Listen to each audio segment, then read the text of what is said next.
Ang distinct line ay tumutukoy sa isang particular na strain o linya ng pagpaparami, breeding line, ng Australian red-claw crayfish, Cherats quadricarinatus, lalo na sa konteksto ng aquaculture o pag-alaga nito sa Pilipinas.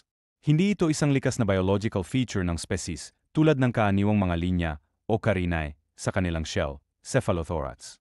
Sa halip, ginagamit ito ng mga crayfish farmers, gaya ng nakikita sa mga resulta ng paghahanap, partikular ang mga video sa YouTube, upang tukuyin ang isang linya ng red-claw crayfish na maaring kilala sa mabilis na paglaki, malaking sukat, o iba pang katangiang kanais-nais pa sa pag-alaga at tagbebenta. Ang mga distinct line ay hindi ito isang specie na tumutukoy sa genetic feature Australian red-claw crayfish.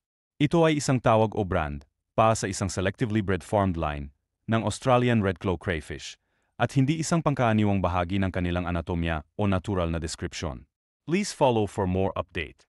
Thank you.